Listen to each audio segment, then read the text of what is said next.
Hi everyone, my name is Bhumika Chauhan. A very warm welcome to all of you to our first English class. From today onwards, I'll be teaching you English and I'm really excited to begin this beautiful journey with you all. I hope many of you have seen me on YouTube before, and if you haven't, that's absolutely fine because we'll be meeting every day from now on, and I'm sure we will have a great learning experience together. In today's class, we will study a letter to God with a complete and detailed explanation, line by line, proper explanation. I'll be giving you all the keywords and key points and all those important events that are basically important for your final exams. So by the end of the session also, I'll also share 5 short questions from this chapter to help you prepare well for your final exams.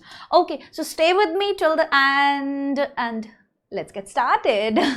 So first I will give you introduction, right? The story A Letter to God basically is written by G.L. Fluantis, and it revolves around unquestionable faith in something, like the idea of unquestionable faith in something, right? So the farmer over here, who is the protagonist, basically writes a letter to God seeking help from the Almighty after discovering that his entire crop yield destroyed by a devastating hailstorm.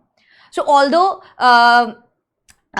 his wishes get fulfilled partially, if not completely, I would say, he is at the end ungrateful and questions the honesty of those people who actually helped him, right? So yes, maza aayega. We'll have a lot of fun. The house, the only one in the entire valley, sat on the crest of a low hill, and from this height one could see the river and field of ripe corn dotted with the flowers that always promised a good harvest. Okay, the only thing the earth needed was a downpour, or at least a shower. Throughout the morning, Lencho, who knew his field intimately, had done nothing else but see the sky towards northeast. So the house basically was the only one in the entire valley, right? And Lencho over here lived with his family in a lonely house on top of a small hill, like crest of a low hill, right? So from there he could clearly see the river and his cornfield, like see the river and the ripe cornfield dotted with flowers. So dotted with flowers means the crops were almost ready, but they needed rain to grow well. And Lencho was looking at the sky because he was expecting rain. Over here you can clearly see the only thing the earth needed was a downpour, like heavy rain basically he needed. And throughout the morning, Lencho was intimately, as in Lencho knew what his crops actually need, and it was downpour, and he was looking at the sky and he wanted at least a good shower, right? So now we are really going to get some water, woman. The woman who was preparing supper replied, "Yes, God willing." So Lencho told his wife that it would rain soon, and his wife also hoped for rain. And yes, God willing, like she's also hoping, right? And the older boys were working in the field while the smaller ones were playing near the house until the woman called to them, "All come for dinner." It was during the meal that, just as Lencho had predicted, big drops of rain began to fall. So the family basically came together to eat dinner, and the whole family over here was happy because they expected good rain, right? And during over here, it was during the meal that, just as Lencho had predicted, so while they were eating, it started raining and Lencho went outside basically to enjoy. Lencho had predicted big drops of rain began to fall, right? In the northeast, huge mountains of clouds could be seen approaching. So he can clearly see that, you know, clouds are there and they are approaching, they are coming towards his crops, and the air was fresh and sweet. The man went out for no other reason than to have the pleasure of feeling the rain on his body. So over here he is very excited, and we can clearly see that the air was fresh and sweet. He actually knows that what is going to happen, and he is very excited and he is very happy that something good is going to happen. My crops are going to get some rain at this point of time, which is very important, and the pleasure of feeling the rain on his body. And when he returned, he exclaimed, "These aren't raindrops falling from the sky, they are new coins." So when it started raining, he basically cried that, "Oh my God, these aren't raindrops. Like, these aren't raindrops. Ye raindrops nahi hai. They are not raindrops from the sky. They are new coins." So he is basically, and this is very, very, very important from exam point of view, he is calling the raindrops coins. Why he is calling the raindrops coin? Why he is comparing raindrops with coins? Because obviously these raindrops are going to help his crops, right? Because of these raindrops, he is going to have good harvest, and after that, good amount of money for the entire year.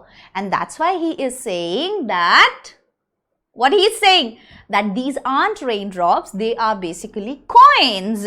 They are new coins. The big drops are 10-cent pieces and the little ones are 5. Very, very, very important.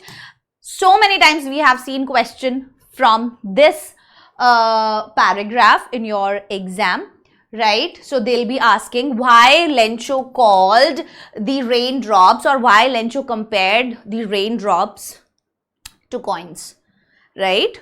Okay.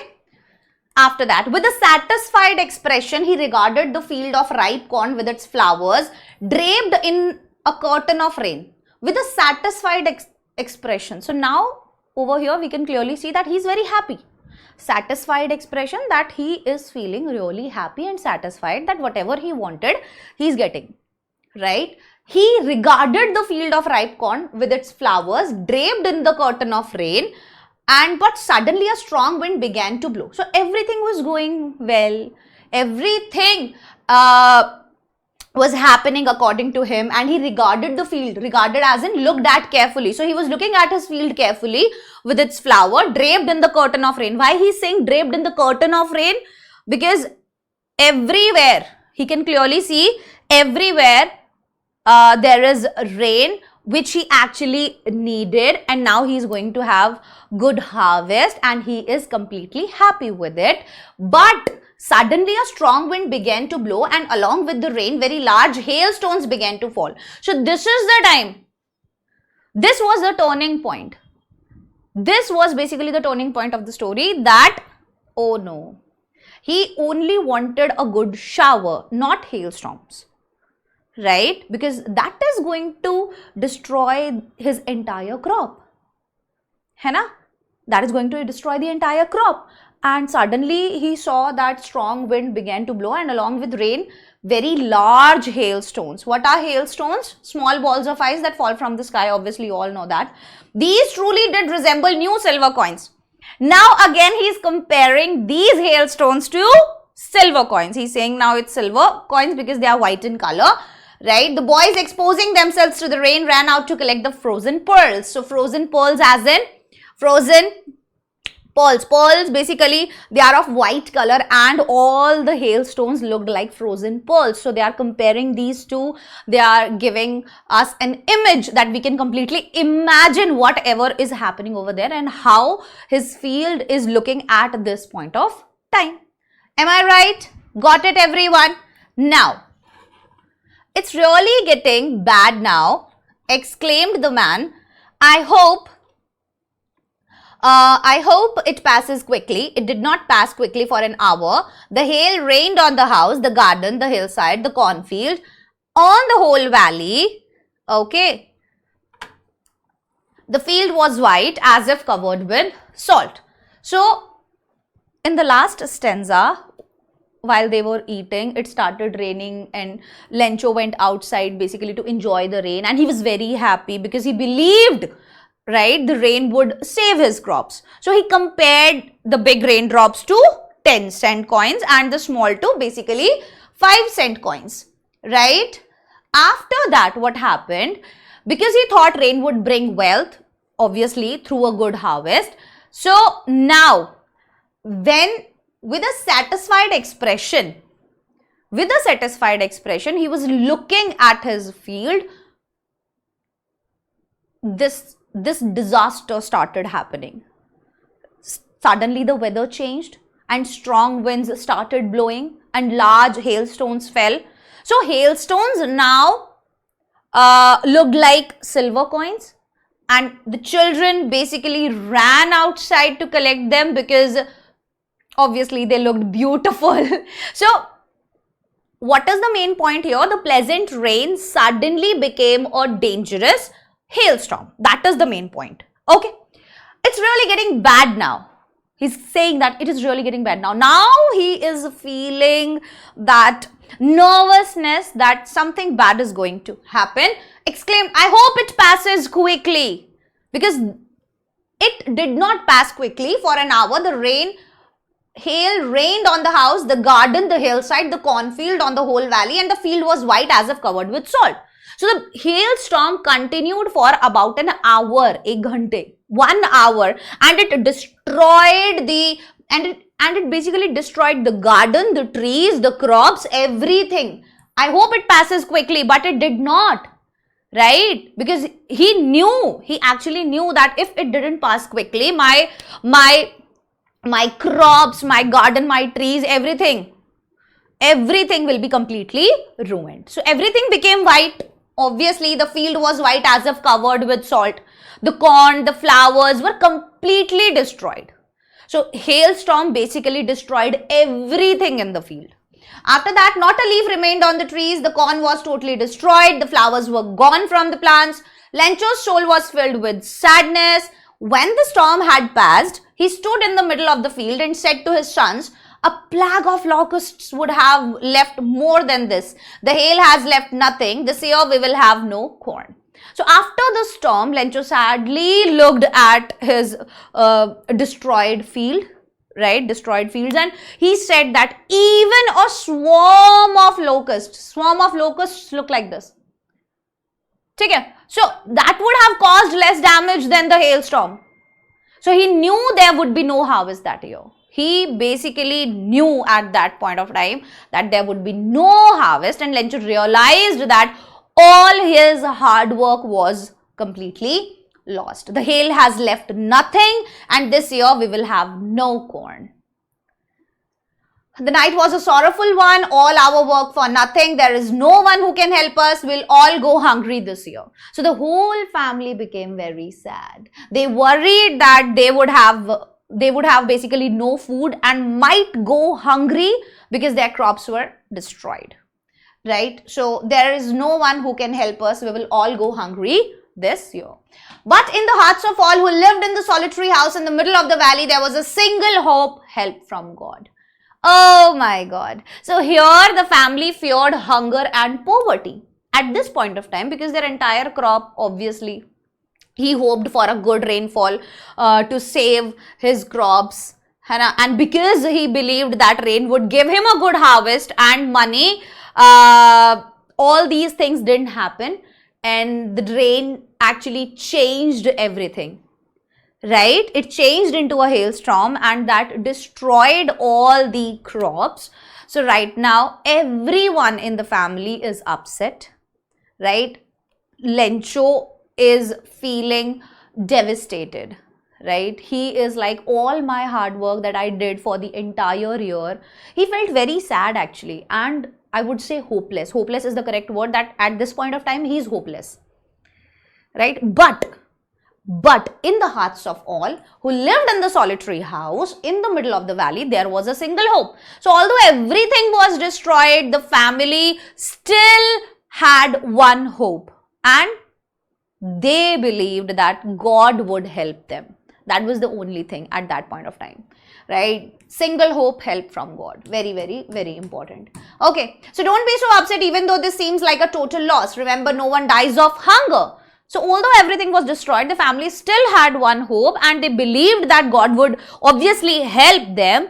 They trusted God completely. Like at this point of time, when there is nothing in your hand and you cannot do anything, Lencho believed that God sees everything, right? He was a hard-working farmer, but he could also write. And that's what they say, no one dies of hunger. Very, very, very important. Lencho thought only of one hope, the help of God, whose eyes, as he had been instructed, sees everything. So Lencho believed that God sees everything, right? And what is deep in one's conscience, right? So there is no need to tell God whatever you are feeling and whatever you are going through. He was a hard-working farmer. And Lencho was ox of a man. Very, very, very important. He was a hard-working farmer, working like an animal in the field, but still he knew how to write. Right? And the following Sunday at daybreak, like early in the morning, he began to write a letter which he himself would carry to the town. So he wrote a letter. Lencho decided to ask God directly for help. And he wrote a letter to God, and he went to the post office. It was nothing less than a letter to God. So right now, this is the turning point. And God, he wrote, if you don't help me, my family, and I will go hungry this year. And in the letter, Lencho basically asked God to help him, right? And he wanted 100 pesos in order to sow my field again and to live until the crop comes because the hailstorm. He wrote to God on the envelope, put the letter inside, and still troubled went to town.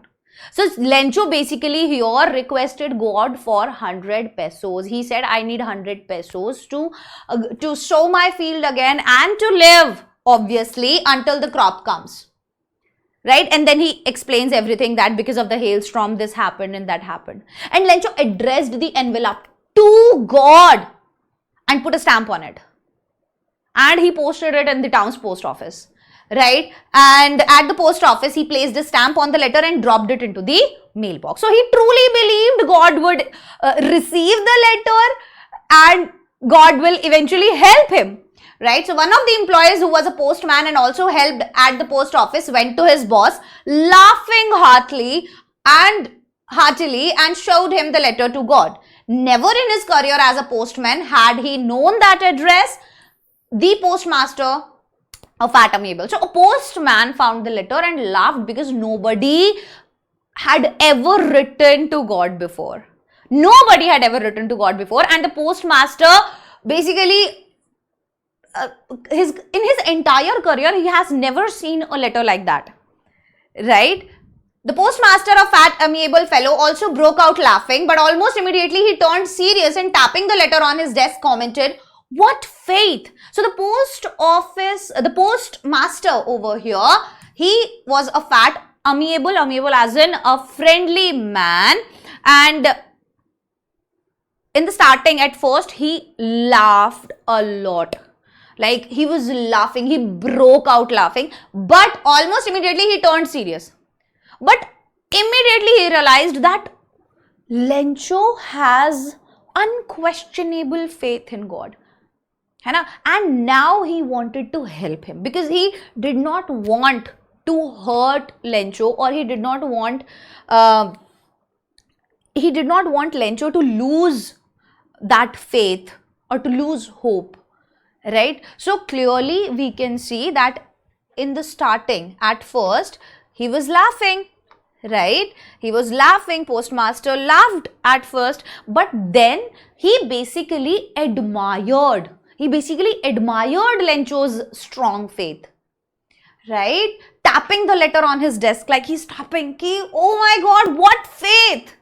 So he was surprised. They all were surprised by Lencho's faith. Like, how someone can write a letter to God? Like it's like once in a lifetime thing that we have seen such a person who is writing a letter to God for help. So now the postmaster actually wanted to help, Lencho. I wish I had the faith of man who wrote the letter, starting up a correspondence with God. Correspondence as in conversation with God. So in order not to shake the writer's faith, so he did not want to shake, obviously, Lencho's faith. The postmaster wanted to keep Lencho's faith alive. And what he did, postmaster came up with an idea, answer the letter. But when he opened it, it was evident that to answer it, he needed something more than goodwill. So he did not know what is in the letter, right? He thought that, oh, he has written a letter to God. Wow, what a faith. But he didn't know that he is basically asking 100 pesos. So you might be thinking that, oh, I can write another letter and I can help this man. I don't want to shake his faith in God, but eventually you need 100 pesos to save that faith, right? So in order not to shake writer's faith in God, the postmaster came up with an idea. He thought that I will answer the letter, but when he opened it, it was evident that you can clearly see that he is asking 100 pesos, obviously for the survival, right? And more than goodwill, ink and paper. But he stuck to his resolution. But obviously, he had taken a firm decision, right, to do something for Lencho, and now he is not going to take that thing back. But he stuck to his resolution. He asked for money from his employees. So obviously it is not possible that you can give 100 pesos. So he asked for help from other employees, right? And he himself gave a part of his salary, and several friends of his were obliged to give something for an act of charity. So he basically convinced other workers to help Lencho, right? And let's see what happens. It was impossible for him to gather together the 100 pesos, obviously.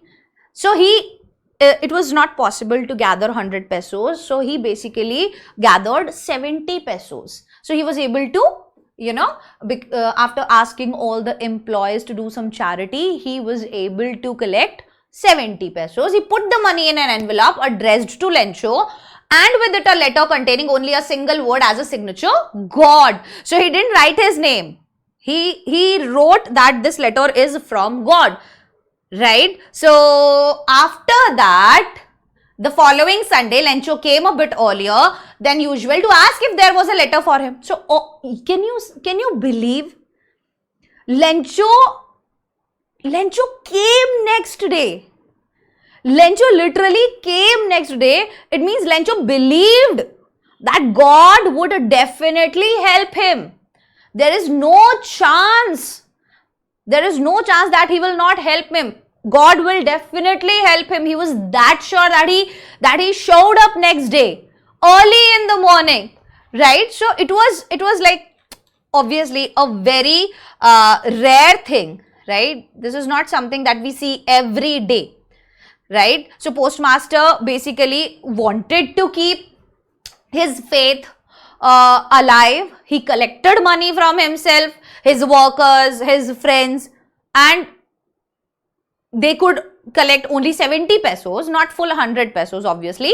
But he sent the money in envelope and signed God.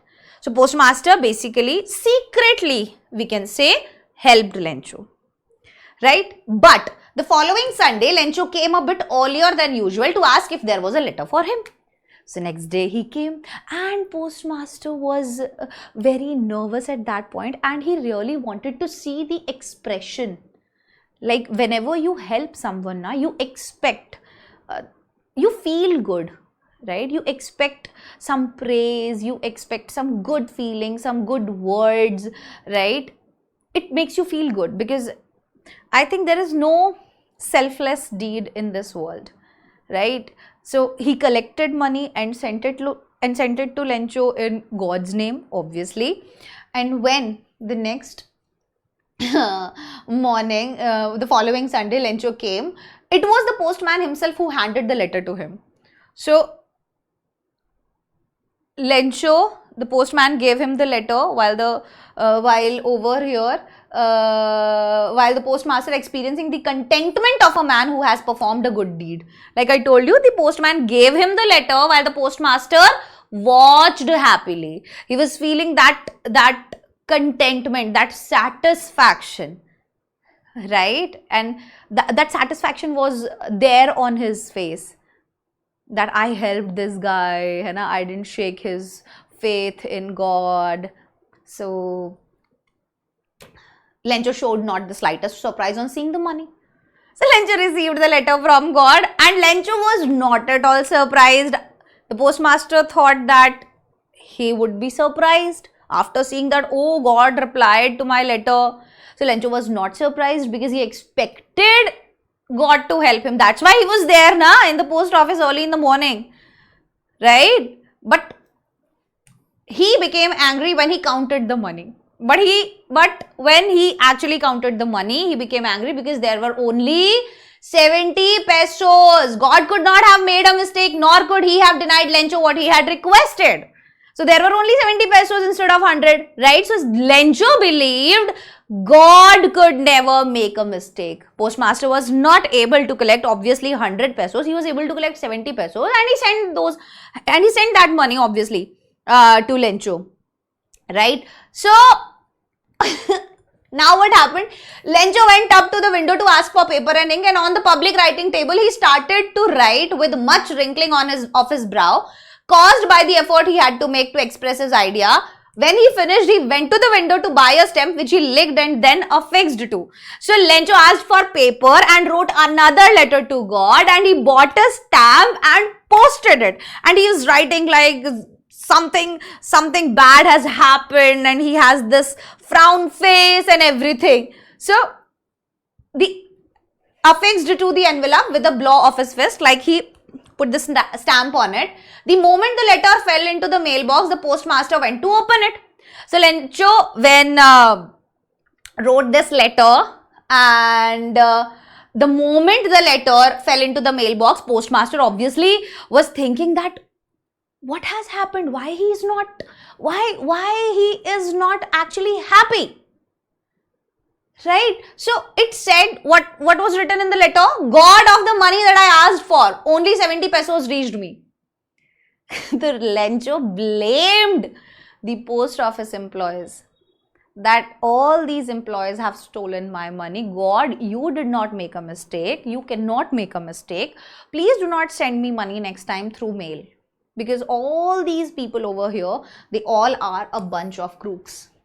So the one who helped actually got abused or actually got blamed. Of the money that I asked for, only 70 pesos reached me.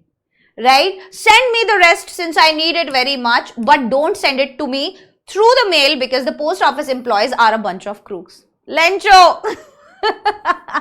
So, yes, it happens. Right? It happens whenever we want to do something good, right? We always want that other person or the world would praise, right? They will say good things about us. They will say how good we are. And eventually we will also feel happy, right? We also feel satisfied. We also feel content whenever we help someone. There is a different feeling, right? Over here, postmaster did not want to shake his faith in God because he thought that this is very rare. This is very rare. These days, having faith in God is a blessing, I would say, right? Otherwise, people are always blaming God that I do not have this, I do not have a car, I do not have a house, I do not have this, why God me every time? But Lencho over here, he has unquestionable faith in God, right? He has unquestionable faith in God. But at the end, we can clearly see that Lencho was naive, है ना? Why we are saying that? He blamed all the workers, all the post office workers, that they are a bunch of crooks, that they are corrupted. They all are corrupt. Right? So he said that I feel like Lencho was naive, but Lencho did not know that they helped him, right? If he would have known, then I don't think he would have reacted in such a manner, right? So yes, this is a great story. And what is the irony? So the ultimate irony is that Lencho's unshakable faith in God blinds him to the goodness of the humans who helped him, right? He was not able to see the goodness Like, these people actually helped me. These are the humans who actually helped me. But he was not able to see that. He has that much of blind faith in God that he was not able to see the good in people around him. Right? He believes God is infallible but suspects the post office employees of stealing, which is opposite of what actually obviously happened. And the irony makes the story thought provoking. Like, it pushes us to that edge that we need to think, right? We need to observe, we need to think. We should have faith but not blind faith. We all should have faith in God, but not obviously blind faith, because God is not going to come to help you. Obviously, He's going to send some people. So postmaster or post office employees, they were all the people sent by God, right, to eventually help Lencho, right? So yes, Lencho is not greedy or ungrateful, but is naive and possesses unquestioning faith, which leads him to this mistaken conclusion. Okay, so this is basically the central irony of this chapter. What are the core themes of this chapter? Faith and naivety, blind belief versus understanding. Irony, the helpers are seen as thieves. Obviously, this is the irony of the situation. Charity, selfless acts and their hidden nature. Man versus nature, human vulnerability to natural forces. Like, we are nothing in front of nature, right? Nature can do anything, and we are so vulnerable that we are basically helpless people. We can't do anything. Right? So, what are the character traits of Lencho? Hardworking, poor, faithful, naive. Motivation, he wants to save his family from hunger. What is the action that he takes? Writes 2 letters to God, and God is infallible, humans are corrupt. He believed that God cannot make mistake. These humans are the ones who basically have stolen his money, right, that God has sent. So, yes. Okay. So, the story highlights the power of faith. Number 1, celebrates human kindness and empathy. Number 2, it shows perspective can create irony. Right? And number 4, a simple story with a deep philosophical message that we should all have faith in God, but not blind faith. Not in God, but obviously, if we are believing, if we have faith in something or in someone, we should have a different perspective also, right? It should not be like, no, this person is 100% correct, I believe you. You should also look at the other perspective, what others are saying, right? You should not blindly trust anyone or anything in your life. Now comes the short question. Analyze the similarities and differences between young seagull from 2 stories about flying and Lencho from a letter to God, and provide a rationale for the significant role faith plays in challenging and adverse situations in life. 100 to 120 words. Listen to me very carefully. In exams, you are not going to get questions in which you can write summary of that particular chapter. Okay? They will be asking you questions like this. They are going to give 2 scenarios from one chapter, from another chapter, and they are going to frame a question. Comparison based questions they can clearly ask, right? And what you have to do at this point of time, do not write summary.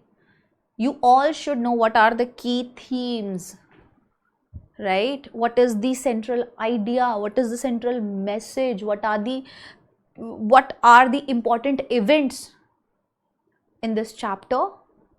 You should know the character sketch of all the characters, right? And you should be able to compare the message, the theme, the central idea of 2 chapters.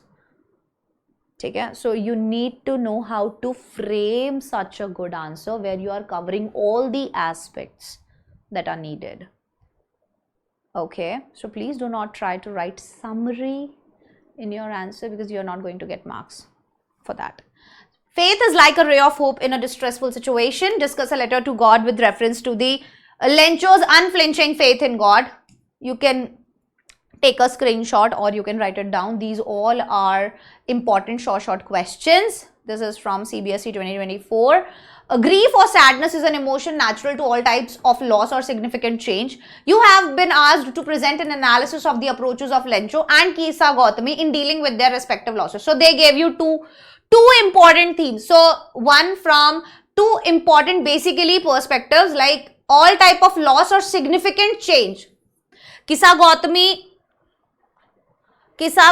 what happened to Kissa Gautami? What happened to Kissa Gautami? Have you read that chapter? Huh? Do you know about Kissa Gautami? So basically they are saying that you have to present an analysis of the approaches of Lencho and Kissa Gautami, like how they have dealt with their respective losses. Kissa Gautami lost his son, Lencho lost all his crop, his harvest, right? So now you have to compare. So comparison based questions will be there. Write this presentation draft including your insights in comparing the approaches of both. You may begin like this. One acknowledges that Lencho had unwavering faith in God, whereas Kissa Gautami in her grief believed that her son, however, wo aapko diya jayega. Okay, comment on the reactions and feelings of Lencho and Nelson Mandela. Now again comparison based questions, Nelson Mandela and feelings of Lencho and Nelson Mandela. So they are giving you two characters and they are now trying to frame a question based on the reaction and feelings of Lencho and Nelson Mandela, because both of them faced challenges in their life, right? How far would you agree that one's positivity can bring in a spark of brightness even in adverse circumstances, right? Next one, explain how the description of devastation caused by the hailstorm reflect the sadness within Lencho in a letter to God. Number one, refer to the given lines from the text. Not a leaf remained on the tree. The corn was totally destroyed. The flowers were gone from the plant. Lencho's soul was filled with sadness. So explain how the description of devastation caused by the hailstorm reflects the sadness within Lencho. So they are going to ask questions like this. And if you're writing summary in such type of questions, you are not going to get marks. Bhai. It's not possible. Why did Lencho write a letter to God? In what way would writing a letter to God help Lencho tide over his crisis? Right? So these are some short questions. Now these are some important keywords, key phrases from the chapter. You can take a screenshot, right? Like solitary house, a lonely or single house, curtains of rain, heavy rain falling like a curtain. During the meal, when they were eating, when the rain started, draped in the curtain of rain, surrounded or covered with rain, exposing its frozen pearls, hailstones falling like white pearls. The house, the only one in the entire valley, basically describes the isolated location of Lencho's house, right? After that, a plague of locusts, insects that destroy crops. Pass the night means to spend the night. A single hope, help from God, shows Lencho's deep faith. Okay, so I wish and I hope you enjoyed today's lecture and see you in the next class. Bye-bye. Take care. All the best.